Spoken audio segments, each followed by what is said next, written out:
মোদি ধরা পড়েছেন এমন খবর ছড়িয়ে পড়তেই যেন ঝড় উঠেছে সোশ্যাল মিডিয়ায়। এমনকি পুরো ভারতবর্ষ থেকে শুরু করে বিশ্বের আনাচে কানাচে, টুইটার, ফেসবুক, হোয়াটসঅ্যাপ সবখানেই একটাই গুঞ্জন, নরেন্দ্র মোদি গ্রেপ্তার।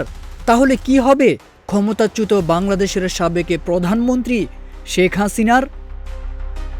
কেউ বিশ্বাস করতে পারছেন না, আবার কেউ পুরনো ছবি টেনে এনে বানাচ্ছে মিম, দিচ্ছে রাজনৈতিক ব্যাখ্যা। নেটিজেনদের ধারণা, যেহেতু বর্তমান সময়ে ভারতের প্রধানমন্ত্রী নরেন্দ্র মোদি বিশ্বের বুকে অনেকটাই কোণঠাসা অবস্থায় আছেন, এমনকি বিভিন্ন ইস্যুতে রয়েছেন বিতর্কিত, তাই হয়তো ইন্টারপোলের রেড নোটিশে গ্রেপ্তারি হলেন মোদি। কিন্তু না, ভারতের প্রধানমন্ত্রী মোদি নন, গ্রেপ্তার হয়েছেন এক অন্য মোদি। তার নাম নেহাল দীপক মোদি, যিনি পলাতক হীরা ব্যবসায়ী নীরব মোদির ভাই। ভারতের ইতিহাসে অন্যতম বড় ব্যাংক জালিয়াতি কেলেঙ্কারির প্রধান সহযোদ্ধা নেহাল মোদিকে গ্রেপ্তার করেছে যুক্তরাষ্ট্রের আইন শৃঙ্খলা রক্ষাকারী সংস্থা। ভারত সরকারের অনুরোধে তাকে আটক করা হয় ইন্টারপোলের রেড কর্নার নোটিশের ভিত্তিতে। ভারতীয় গোয়েন্দা সংস্থা সিবিআই এবং ইডি বহুদিন ধরেই তার বিরুদ্ধে আন্তর্জাতিকভাবে আইনগত ও কূটনৈতিক তৎপরতা চালিয়ে আসছিল, কিন্তু সব সময় মোদি ছিলেন ধরাছোঁয়ার বাহিরে।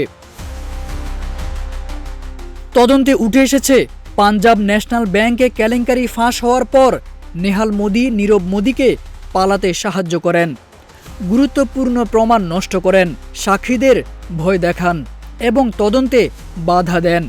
এর বাইরেও রয়েছে আরও ভয়াবহ অভিযোগ, অর্থ পাচার। অভিযোগ অনুযায়ী নীরব মোদির আত্মসাৎ করা অর্থ বিদেশি ভুয়া কোম্পানির মাধ্যমে পাচারে সরাসরি যুক্ত ছিলেন নেহাল। এখনও সেই অর্থের অনেক অংশের গন্তব্য অজানা। ভারতীয় তদন্তকারীরা মনে করছেন, নেহাল মোদির গ্রেপ্তার হতে পারে বহু বছর ধরে চলা এক জালিয়াতি চক্রের নেপথ্য কাহিনী উন্মোচনের চাবিকাঠি। তার কাছ থেকে পাওয়া তথ্যের ভিত্তিতে বের হয়ে আসতে পারে সেই সব গোপন লেনদেন ও ষড়যন্ত্র, যা এতদিন পর্দার আড়ালেই ছিল।